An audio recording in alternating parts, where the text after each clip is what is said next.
Hello, and welcome to this Let's Play video for Quadralien, a game on the Atari ST. This will be the first of a small series of videos. In this first video, I'll just show you the basics of the game, and then in subsequent videos, I'll show you how to play properly. The premise of the game is that aliens, Quadraliens in fact, have invaded a space station which houses a large nuclear reactor, and you've been dispatched to remotely control a team of droids, pictured here, and get them to find and destroy the alien mother who's hiding in the core of the reactor. To do this, you need to progress through multiple levels to get to the reactor. You have to decontaminate each level to a safe level before you can proceed. You send 2 droids at a time into the levels. I'm going to choose Jack and Marina for this first one, just to demonstrate their abilities. They're all slightly different, got their own strengths and weaknesses. So, in we go. Right, Jack is the one on the left. I'm controlling him at the minute. I can also switch to Marina by pressing F5. The green glowing things are radioactive objects. You can destroy them by shooting, or by picking them up with the spacebar. Some objects can't be shot, so you'll need to use the spacebar to clear those. Your droid has a limited carrying capacity. Jack can carry 10 units of radioactive material before needing to decontaminate. The red things that are moving around are magnets. These are attractor magnets, the red ones. As you probably noticed, when they are one square away from each other, then they pull together. If you get between two that are trying to pull together, then you lose energy.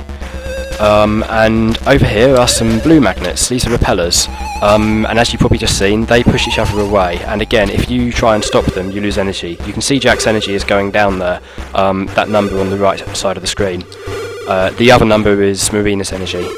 Actually, that's an interesting thing. You can shoot your partner, which will deplete all of their energy, so don't do that.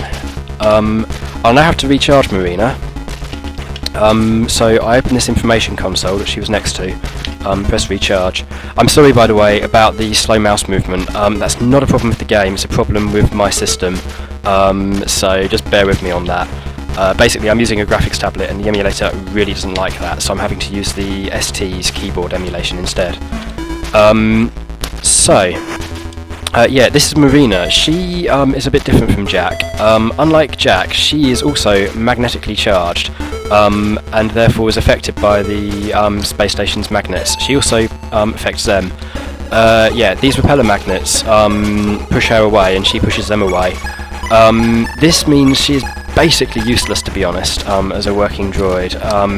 She is far too unpredictable. You never quite know what's going to happen to her because there are so many magnets on these levels, and she reacts to the repellers. There's another droid called Spud who reacts to the attractors. Marina doesn't. So back to Jack, who's a bit more useful. I would normally be heading out and decontaminating this level, but it's a bit dull. I will show you some more interesting levels later, but for the time being, let's just see how the game works. So that was a quick look at the easiest room in the easiest level of the game.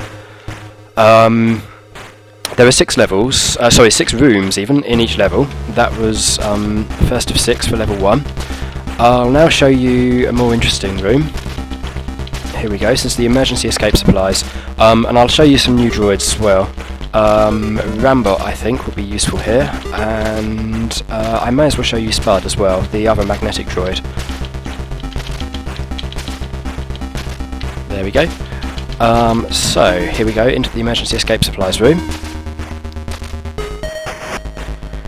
Right, I'll switch to Spud first and show you another reason why these magnetic droids are often not very useful.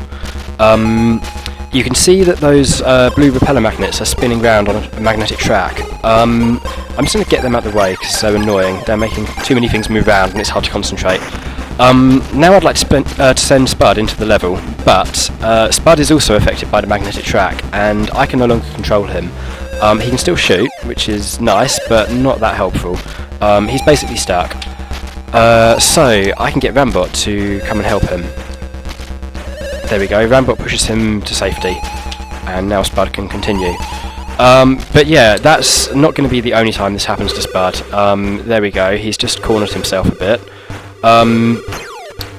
And down here he will basically get completely stuck. This red square is it's called a mega attractor, and it kind of does what it says on the tin.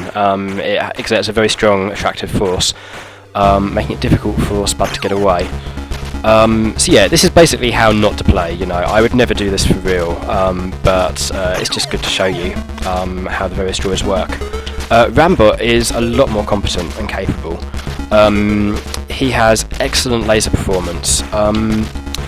He can shoot a long way compared to the other droids, and he doesn't lose much energy from shooting. That thing that I just shot, the weird yellow thing, that is one of the Quadraliens.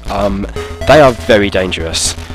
Basically, they move at random and drain your droid's energy when they come next to you and attack you. So you need to shoot them, that's the only way to deal with them. Rambot's good at that. Unlike the other droids, Rambot doesn't lose massive amounts of energy when he shoots. With the other droids, shooting is incredibly inefficient. With Rambot, it's merely moderately inefficient. Which is good, because Rambot's got virtually no waste carrying capacity, so all he really can do is shoot. So yeah, you've seen some Quadraliens, you've seen Spud. What else should I be showing you? Not a lot here.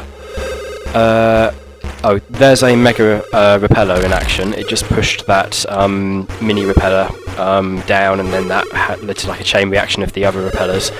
You kind of get used to that sort of thing. It's all a bit weird, but this is basically a puzzle game, so you should expect that kind of stuff. Yeah, it's often referred to as a shoot 'em up because you can shoot things, but it really isn't. It would be utterly useless as a shoot 'em up. It's a puzzle game. In fact, I think it's probably time to show you the game being even more puzzly. Let's introduce a new droid, Scooter. So yeah, I should probably give you a quick overview of the different droids actually. Jack is a good all-rounder. We saw him in the first level. He does everything moderately well, and he's the droid I tend to use the most.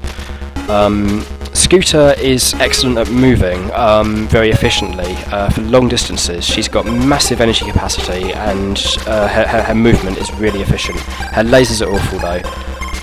Rambot has great lasers, very low energy capacity and very low carrying capacity. Barney has abysmal lasers. They shoot like 2 squares or something, and it's very expensive to use them. His movement is also very inefficient, but he's got massive waste carrying capacity and a decent energy supply. Because he's so inefficient, it's best not to use him. Marina is basically unusable for reasons I've already described. She's only really good as a backup, and Spud is also a little dodgy because of the magnet thing, but he's more useful than Marina, as we'll see soon. No we won't, I've gone to the wrong level. I'm going to end the video here, I only get 10 minutes anyway. See ya.